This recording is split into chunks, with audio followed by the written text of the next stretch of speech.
Vamos a orar. Padre Celestial, en este momento y en esta hora te rogamos que tu Santo Espíritu nos llene a todos. Que este lugar, oh Dios, se impregne de la influencia bendita del Santo Espíritu. Abre nuestros corazones, nuestras mentes, enséñanos, háblanos. Llévanos al arrepentimiento, a la corrección de nuestras vidas y sobre todo que tú seas glorificado y Cristo sea exaltado. En el nombre de Cristo Jesús. Amén. Ustedes leyeron el Salmo 103, y también volvimos a leer parte del capítulo 14 de San Juan. Tengan un poquito de paciencia conmigo hasta cuando terminemos este capítulo, porque estoy empeñado en que Dios nos hable, nos aclare, nos convenza de lo que debemos y tenemos que hacer como cristianos. Me quiero referir específicamente a que no solamente me interesa que unifiquemos criterios, pensamientos e ideas acerca del bautismo de los infantes y sobre el bautismo en general, sino que en cada casa, en cada hogar de ustedes, donde hay hijos, nietos, bisnietos o donde no los haya, solo la pareja, en cada hogar se levante el altar de adoración de cada día. Ese es un propósito en el consistorio. Hemos estado hablando mucho de eso, cómo ayudarlos a todos para que comiencen en sus casas a tener una vida devocional permanente, edificante, que nos ayude a crecer a todos también como iglesia. ¿Se necesitan devocionales largos? No. ¿Se necesitan devocionales eruditos, exegéticos? No.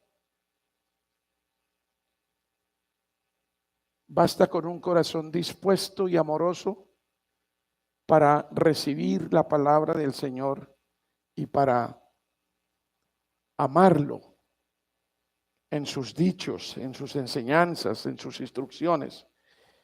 En el Salmo 103, y si leen el 104 y se leen el 105, hay un resumen tremendo de toda la Biblia, de todo el Antiguo Testamento en esos salmos.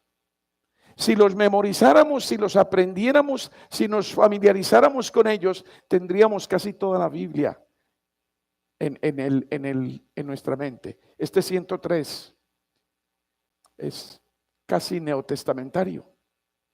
Es casi un objetivo de lo que es el Nuevo Testamento. Bendice, alma mía, Jehová, y bendiga todo mi ser su santo nombre. ¿Y cómo va a ser eso? Bendice, alma mía, Jehová, y no olvides ninguno de sus beneficios. ¿Y cuáles son los beneficios que empieza a enumerar el Salmo? Dice, tú eres el que perdonas todas mis iniquidades. Tú eres el que sanas todas mis dolencias espirituales y físicas. El que rescata del hoyo nuestra vida. El que nos corona de favores y misericordias. El que sacia de bien nuestras bocas, de tal manera que nos rejuvenezcamos como las águilas. Y sigue hablando de las buenas obras de Dios para con nosotros. ¿Qué tendríamos que hacer nosotros en nuestras casas? Apartar unos minutos cada día juntos para recordar los beneficios de Dios. No solo los que son históricos, no solo los que están registrados en la Biblia, no solo los eventos grandiosos de nuestra salvación, sino lo que Dios hace por nosotros cada día. ¿O es que Dios no hace nada por usted?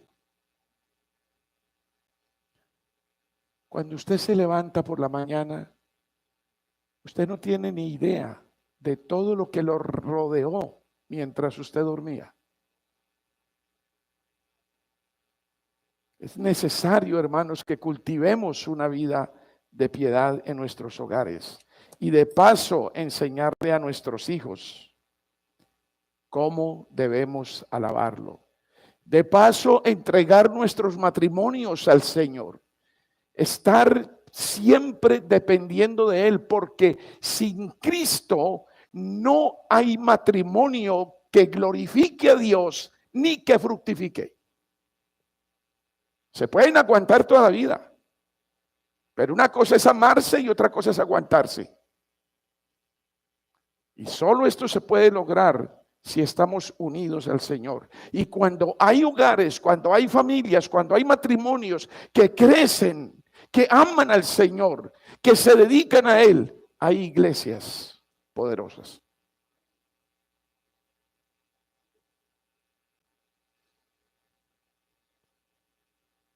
Les dije que quizás el versículo principal de San Juan 14 es el 15.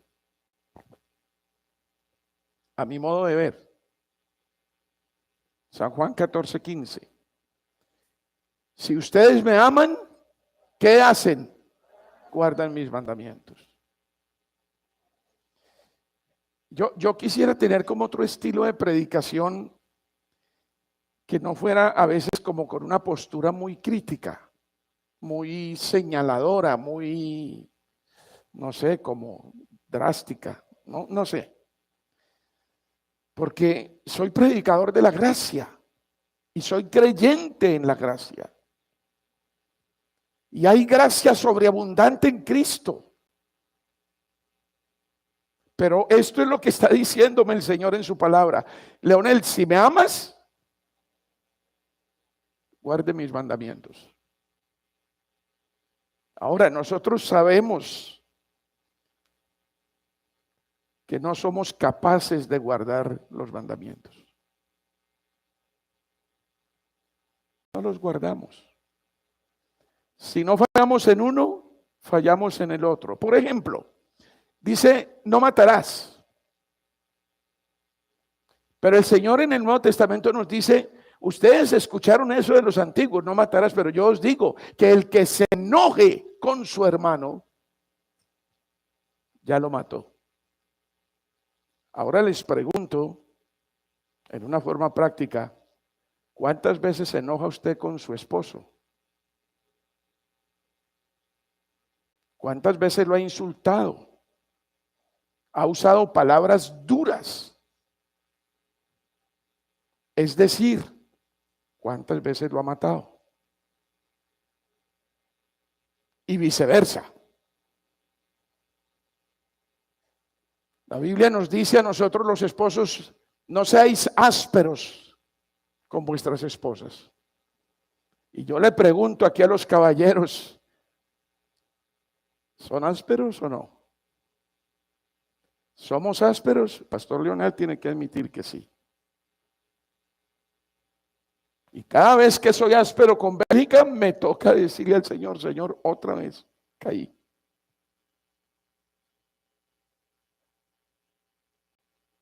Los que escucharon el programa radial esta mañana o el podcast, entendieron la importancia del perdón mutuo. Pero también tuvieron que entender lo grave que es ser tropiezo del uno para con el otro. ¿Y qué hacemos en nuestros hogares? ¿Qué hacemos en nuestros matrimonios? Ponerle palos a la rueda todos los días. Nos falta mucho. Ahora es duro, es difícil. La convivencia es terriblemente difícil.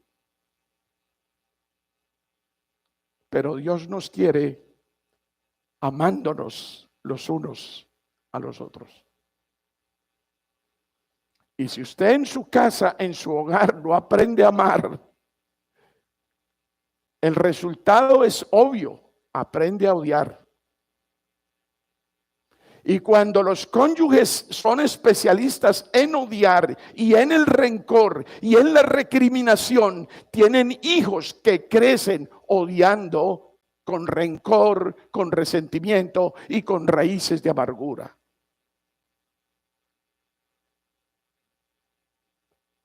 Si ustedes me aman, dice el Señor, guardan mis mandamientos.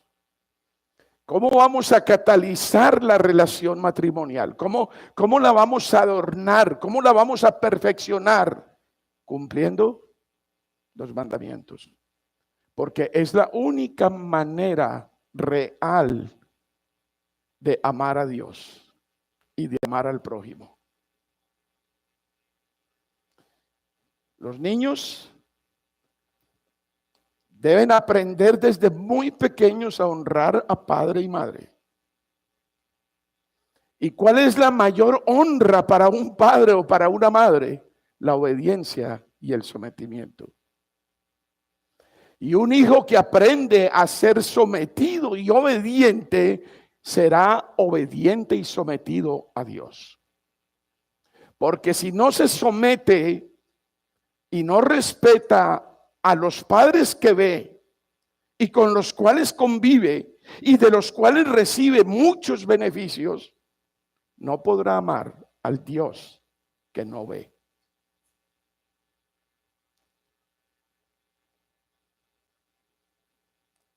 Quiero decir con todo esto, hermanos, la tremenda responsabilidad que tenemos como padres.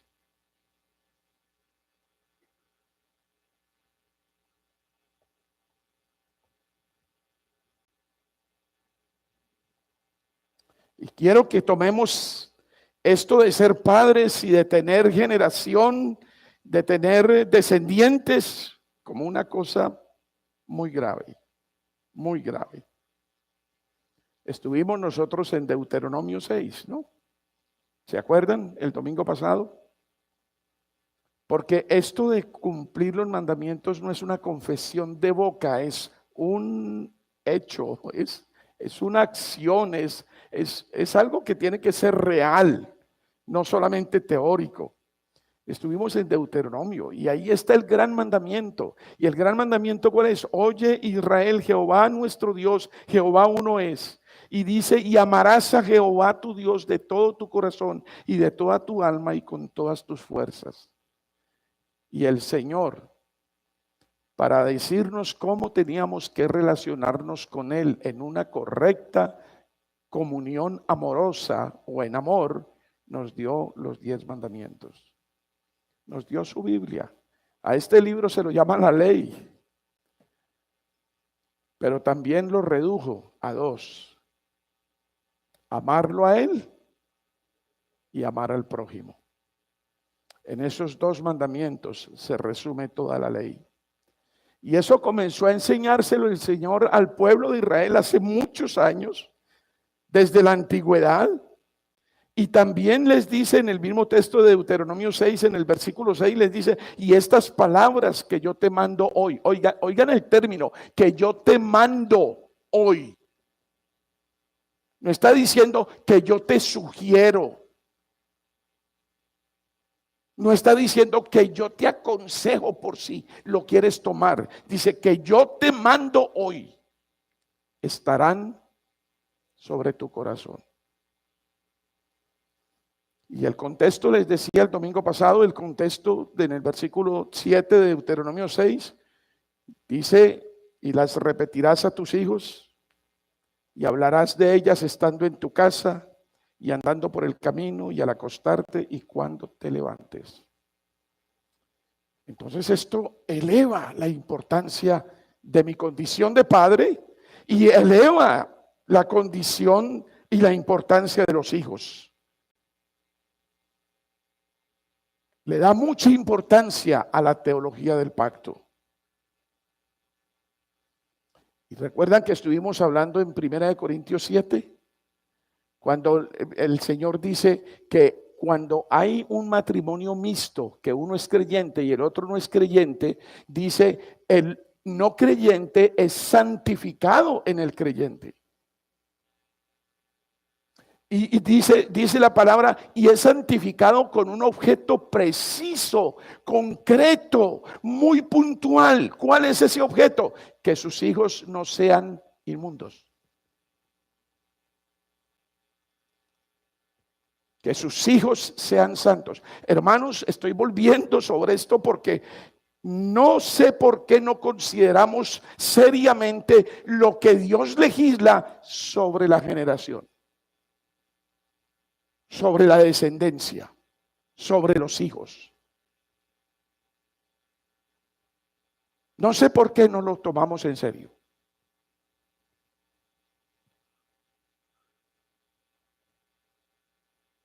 Y si nuestros hijos nacen santos, y si nosotros somos santos porque hemos sido apartados por Dios para un propósito concreto,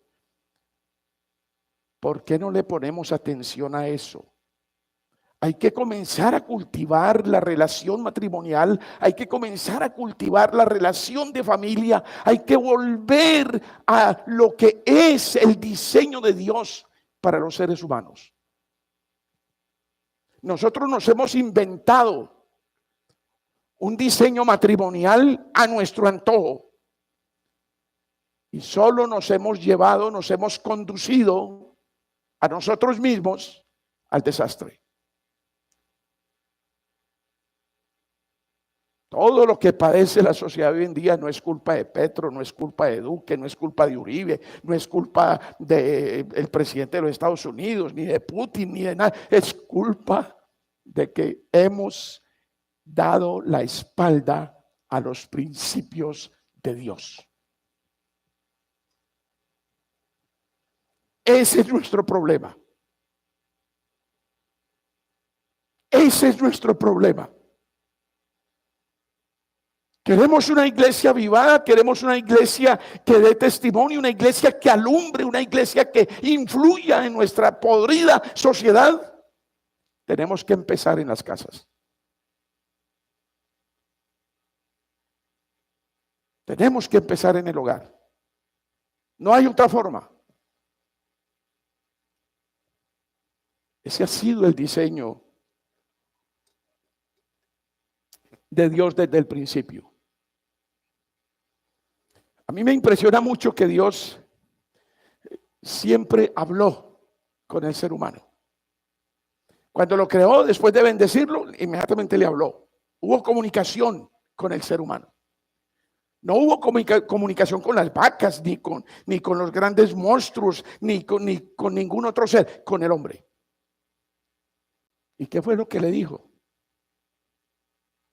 ¿Qué fue lo primero que el Señor le dijo al ser humano cuando lo creó?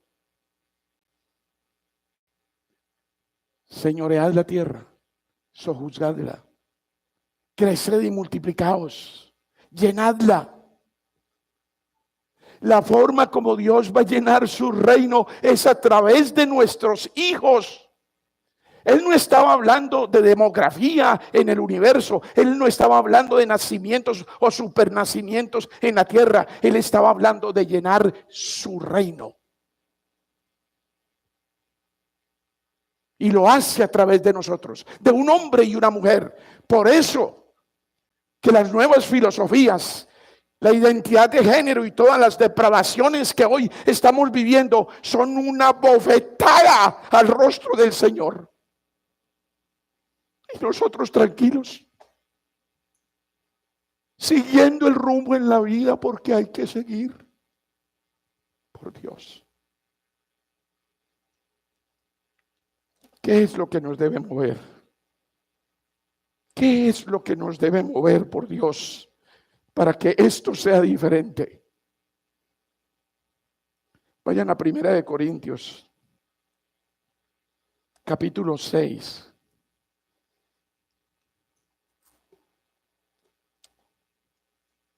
Nueve y 11. 1 Corintios 6, 9 al 11. Dice el versículo 9: ¿no sabéis que los injustos no heredarán el reino de Dios? Y cuando el Nuevo Testamento habla de injusticia, habla de pecado, habla de maldad, dice: no erréis, ni los fornicarios. Hermanos, la fornicación hoy es el pan de cada día. Eso se volvió normal, cultural. Hoy lo raro es que no hayan fornicarios. Nuestros niños empiezan su vida sexual a tempranísima edad. Y a los padres pareciera que eso no les importara. Eso es lo más normal del mundo. Fornicarios, ni los idólatras, ni los adúlteros. ¿Qué es el adulterio hoy en día? Otro pastel. Ni los afeminados. Los padres que no corrigen a sus hijos para que sean varoniles. No los orientan, no los ayudan. Ni los afeminados, ni los que se echan con varones, ni los ladrones, ni los avaros, ni los borrachos, ni los maldicientes, ni los estafadores heredarán el reino de Dios. Hoy el mundo está lleno de estafadores. Se dice que medio mundo vive del otro medio mundo. Hoy esto está lleno de maldicientes, esto está lleno de borrachos. Es increíble la juventud de hoy, cómo se sumerge en el alcohol, en las drogas, en toda clase de vicios que los llevan a un escapismo que solo los pone en el infierno. Y todos tranquilos. Hermanos, son como ovejas que no tienen pastor. Y ustedes tienen pastor. Y no estoy hablando de mí, estoy hablando del buen pastor. Y él quiere ayudarlos a cuidar a sus hijos. Quiere ayudarlos a cuidar sus matrimonios. Quiere ayudarlos a cuidar su entorno familiar. No es Dios el que falla. Somos nosotros. Somos nosotros. Sigue ahí en el versículo 11, en Corintios. Y esto erais algunos, mas ya habéis sido, ¿qué cosa? Lavados. ¿Qué otra cosa? Habéis sido, ¿qué? Santificados. ¿Qué más? Habéis sido justificados. Óigame, miren lo que ya somos ahora. ¿Qué hemos sido? Santificados. Somos santos. Somos santos por la gracia de Dios, por la obra de Dios a favor nuestro. ¿Por qué no vivimos como tales? ¿Por qué? Posicionalmente lo tenemos. Tenemos la oportunidad en esta vida de entrenarnos en la santidad. Ustedes ya han sido justificados. Ya no tienen culpa. La justicia de Cristo les fue imputada para que el Padre los mire como a sus hijos.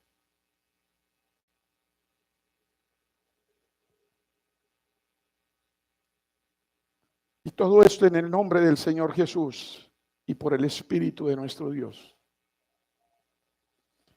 Hermano, cuando estamos hablando de estos temas, cuando estamos hablando de estos asuntos, esto implica la doctrina de la predestinación, que es central en la Biblia. Algunos dicen, no, eso no es tan importante. No, los hermanos arminianos y los otros que creen otra cosa, que la salvación se pierde y que yo tomo la decisión y no, ellos también. Cuidado. Sí, puede ser, Dios salvará a quien tiene que salvar, pero cuidado con la tentación de admitir en su corazón de alguna manera que todos los caminos conducen a Dios. ¡Ojo! Hemos aprendido aquí que el único que lleva al Padre es Jesucristo, punto, nada más, nadie más.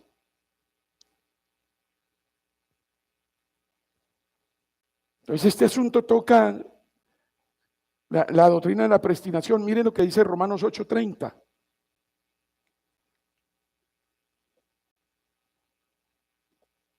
Romanos 8:30. Porque es que a veces nosotros juzgamos a Dios con nuestro ojo mortal y lo sometemos a Él al tiempo y al espacio. Dios no tiene nada que ver con el tiempo y el espacio. Dios es eterno, es infinito. Romanos 8:30.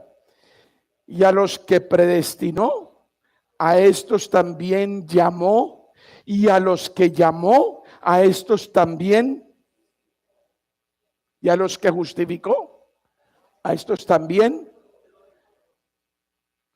Noten el pretérito perfecto, hecho consumado. Llamó, predestinó, justificó, glorificó. Y nosotros aún estamos esperando la glorificación.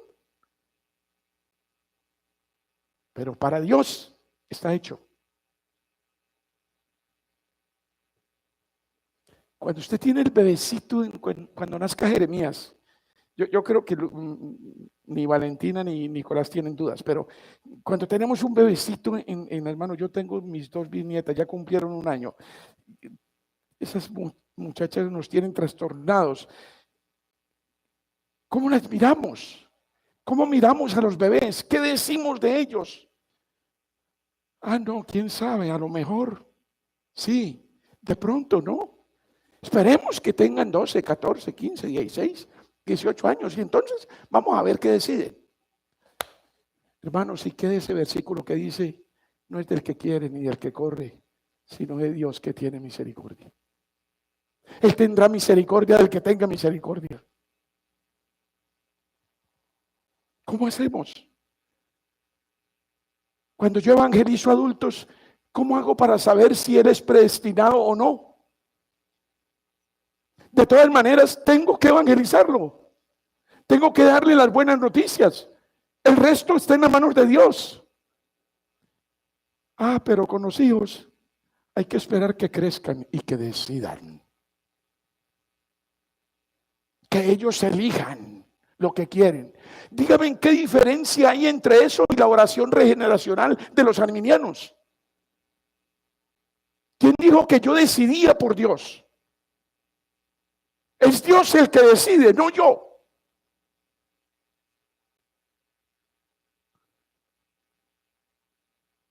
Tengo que evangelizar a mi hijo, tengo que disipularlo, tengo que entrenarlo en las cosas de Dios, en su palabra, desde que están en el vientre de la madre. Y entonces, cuando lleguen a viejos, no se apartarán del camino. Algunos dicen, eso no es una promesa. Yo no sé si Dios habla por hablar. Y si no es una promesa, me voy a acomodar a una filosofía un poquito humana y decir, si no es una promesa, es una relación de causa y efecto. Lo que está diciendo el Señor es, si tú educas, si tú formas, si tú entrenas, si tú disciplinas, si tú conduces tu hijo por mis caminos, el resultado será que cuando esté viejo no se apartará. Vaya en Efesios capítulo 1. Efesios capítulo 1. Perdonen mi insistencia, pero es algo que quisiera en lo que nos uniéramos en esta iglesia y donde camináramos juntos por esos objetivos, esas metas y esas convicciones, porque yo no le veo en las escrituras otra forma. Si usted me puede mostrar mi equivocación, hágalo por amor a Dios, hágalo. Efesios 1. Todo el versículo es precioso, pero dice en el versículo 4, vamos todos, ayúdenme, según nos escogió en él.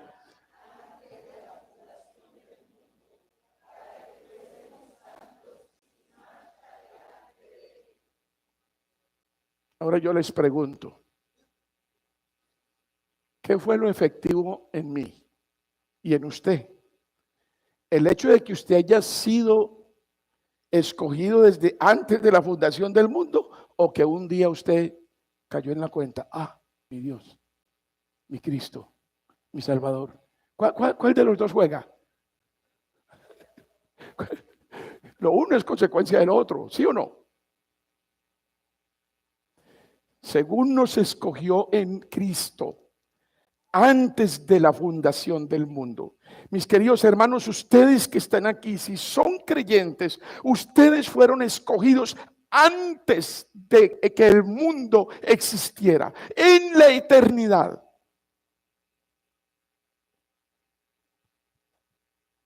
¿Para qué? Para que sean santos y sin mancha delante de Él. Y ustedes pueden mirarse como me puedo mirar yo, y yo no veo sino manchas, puras manchas. Pero ¿sabe qué? Lavadas, limpiadas. ¿Y saben otra cosa? Solo espero el día en que me levante de mi sepulcro completamente transformado en santidad perfecta.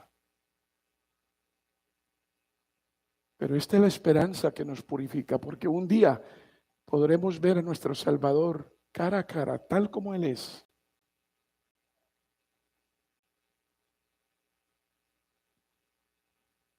Y solo lo podré hacer si soy santo, porque sin santidad nadie verá a Dios. En Efesios 1, ahí seguimos, versículo 5, en amor, todo esto es en amor, habiéndonos predestinado, palabrita que no le gusta a mucha gente hoy en día, habiéndonos predestinado para ser adoptados hijos suyos, ¿por medio de quién? De Jesucristo, no de San Pacho, San Pedro, San Agustín, la Virgen María, no, de Jesucristo, según el puro afecto de su voluntad, porque Él quiso. Porque Él quiso. Verso 6. Para la alabanza de la gloria de su gracia, con la cual nos hizo ¿qué cosa? Aceptos en el amado. Nos hizo aceptos en el amado.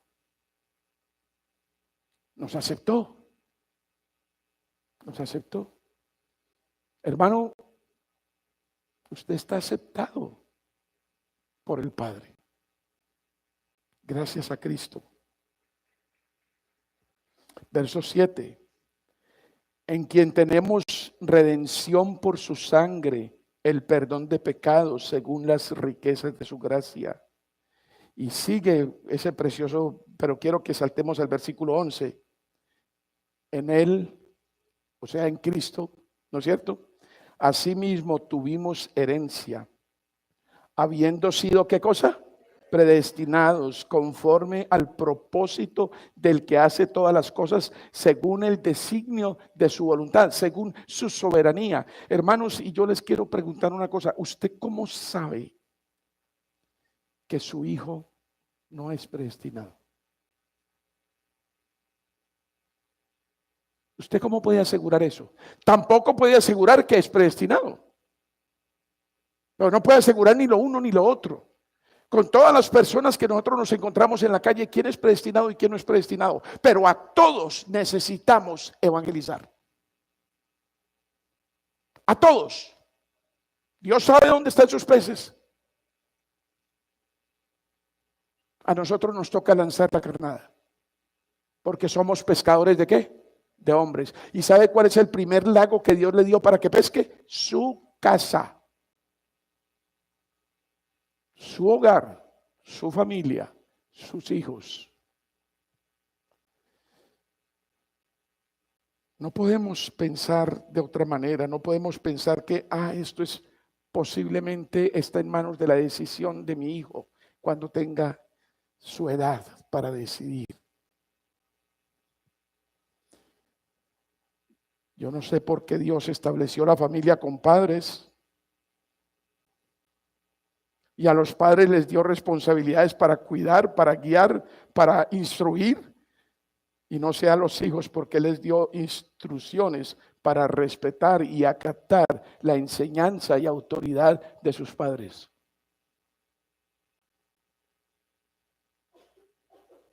Cuidado que no vamos a encontrarnos peleando contra la estructura y el diseño de Dios para la familia y el matrimonio. Cuidado. Pastor, pero ¿qué hacemos? Ya mis hijos están grandotes, ya se casaron, son unos rebeldes, andan por allá en otras cosas. ¿Sabe cómo se llama este ejercicio? Doblar rodillas. ¿Y sabe qué les aconsejo? Sirve excelentemente para el dolor de rodilla. La sana, las cura. Doble rodilla y clame por sus hijos. Reclame esto del pacto para ellos. Pero necesita asumir con seriedad su condición de pastor en la casa, su condición de ministro de Dios en su casa. Necesita tomar con seriedad el encargo que el Señor le hizo de cuidar su huerto. Todo está hecho por Dios. Todo. En esas obras necesitamos caminar por fe. Y cuando usted bautiza a sus niños, sus bebés, lo hace por un acto de fe. No importa que los curas lo hagan, nosotros no estamos imitando a los curas. El bautismo no es de los curas, el bautismo es de Cristo. El bautismo es del Señor. Y solo se trata de una señal. Y se trata de una señal que yo comparto con los que Dios me dio, porque creo que el mensaje, la palabra, el plan de Dios es para mí y para mis descendientes, para mis hijos. Si me amáis, guardad mis mandamientos. ¿Cuál mandamiento les dio? Deuteronomio 6. Léanselo, apréndanselo, examínenlo. Hay mucho en la Biblia que dice, dígale a sus hijos, enséñele a sus hijos, haga este monumento para que hable con sus hijos. Y cuando él pase por aquí, pregunte qué pasó aquí, usted le va a decir qué ocurrió.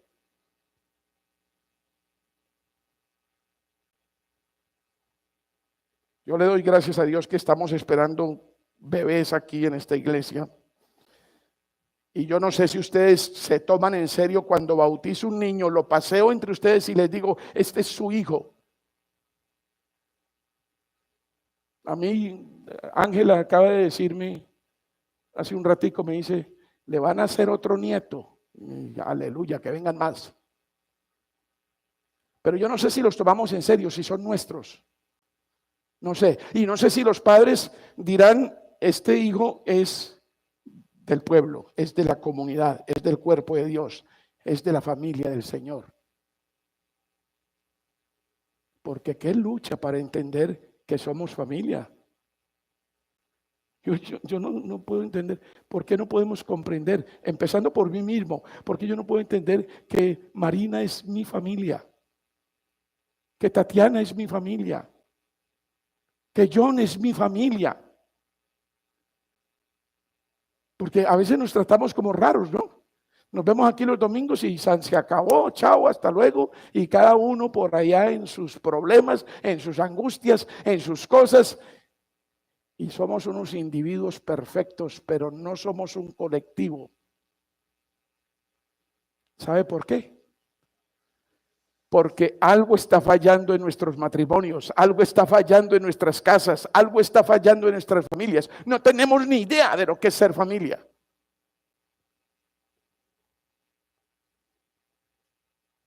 Todo esto que dice Efesios 1 en el versículo 12, dice, a fin de que seamos para la alabanza de su gloria, nosotros los que primeramente esperábamos en Cristo.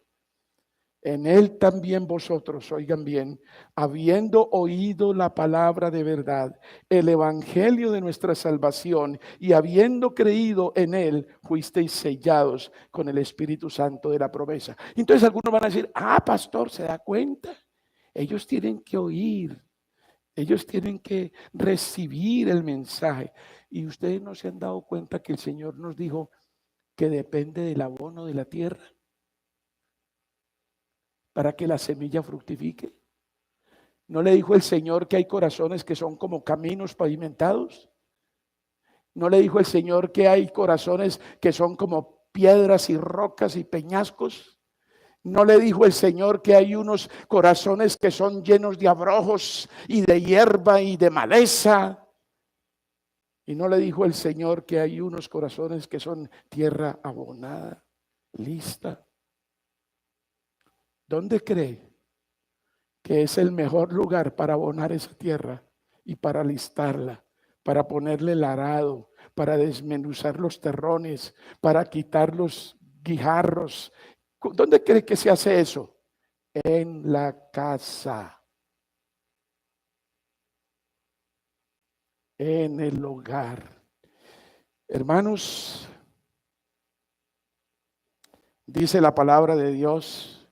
Quisiera seguir con esto porque hay un versículo que me impacta mucho a mí cada vez que lo leo y me impactó de recién convertido, y es Hebreos 10:14, porque con una sola ofrenda hizo perfectos para siempre a los santificados. Y a mí me llama la atención es que dice, ¿a quién hizo perfectos? A los santificados, es decir, a los que estábamos apartados.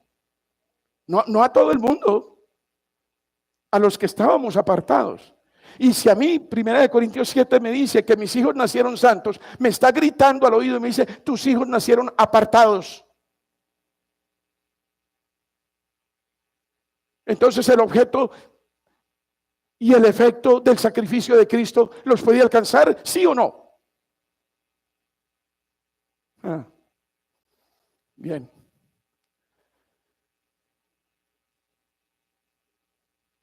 Romanos 9, voy a terminar con esto, se me acabó el tiempo, tengo un minuto. Romanos 9, y pongan los ojos en el versículo 13. En el versículo 13.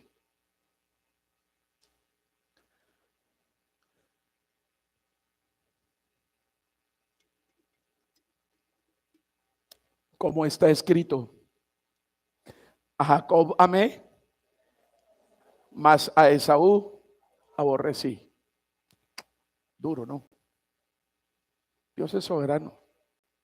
En una casa, en un hogar, en una familia puede decidir lo que Él quiera porque es soberano.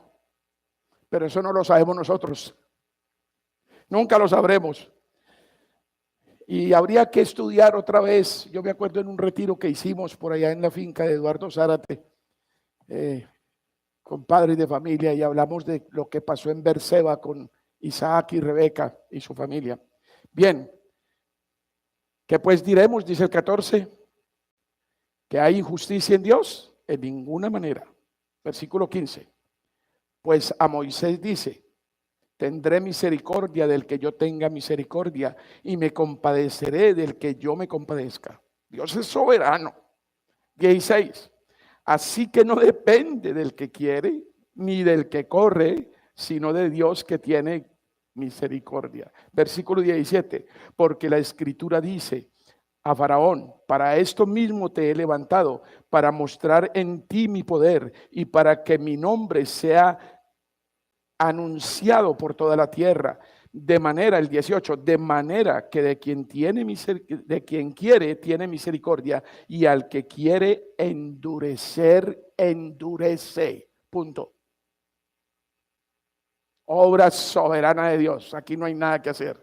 Y entonces, pastor, ¿cómo aplica usted eso al bautismo de infantes y a la crianza de los hijos y todas esas cosas? Por favor, vayan a Deuteronomio rápidamente, que tenemos que terminar. Vayan a Deuteronomio, capítulo 5, versículo 10, y también versículo 10. Y también esta misma idea, esta declaración está en Éxodo 20, cuando en el segundo mandamiento. Pero vamos a leerlo en Deuteronomio 5:10. Todos, ayúdenme por favor, ayúdenme. Deuteronomio 5:10. Y que hago misericordia a millares, a los que me aman y guardan mis mandamientos. Él está diciendo, yo castigo la maldad de los padres en los hijos hasta la tercera y cuarta generación, pero hago misericordia a millares de los que me aman y guardan ¿qué? mis mandamientos. ¿Dónde está usted? ¿En qué categoría está?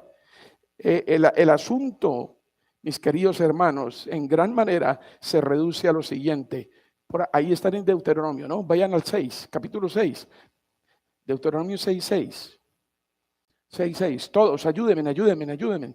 Y estas palabras que yo te mando hoy estarán sobre tu corazón. ¿Dónde están las palabras del Señor? ¿Dónde? Entonces, si las tienes en tu corazón, las repetirás a tus hijos y hablarás de ellas, estando con ellos en el camino, cuando te acuestes, cuando te levantes, en todas las circunstancias. Es decir, San Juan 14:15, si me aman, guarden mis mandamientos. Amén. Que Dios nos ayude. Que Dios nos ayude. Necesitamos que Colombia cambie, necesitamos que los hogares cambien. Necesitamos ser cristianos de familia, de hogar, de matrimonios sólidos, y entonces tendremos una iglesia sólida que podrá ser la misión y la extensión del reino. Pongámonos de pie, vamos a orar y a cantar la doxología. Padre celestial, muchas gracias por tu bendita palabra. Gracias por los bebés que están en camino. Gracias por matrimonios como los que esperan con gozo el fruto del vientre para llevar esa criatura a tu reino, a tu cielo, para tu gloria. Gracias, Padre, por inquietarnos con el cumplimiento de los mandamientos. Y no hay mayor amor que compartir el evangelio, que evangelizar, que discipular, que hacer la misión, que extender el reino, que ganar a otros para ti. Padre, ayúdanos. Ayúdanos a ser una iglesia de familias sólidas para que podamos ver una iglesia sólida, para que podamos alumbrar en este pobre país lleno de tinieblas y de oscuridad y de maldad. Ayúdanos, te lo suplico. Háblale a cada corazón. Guíalos con el Santo Espíritu como lo has prometido y llénalos de gozo al obedecerte, al conocerte, al servirte. Bendícelos con gracia. Padre, a todos los que están aquí esta mañana, llénalos en su corazón de tu gracia, de tu luz, de tu palabra, de tu amor. En el nombre de Cristo Jesús. Amén.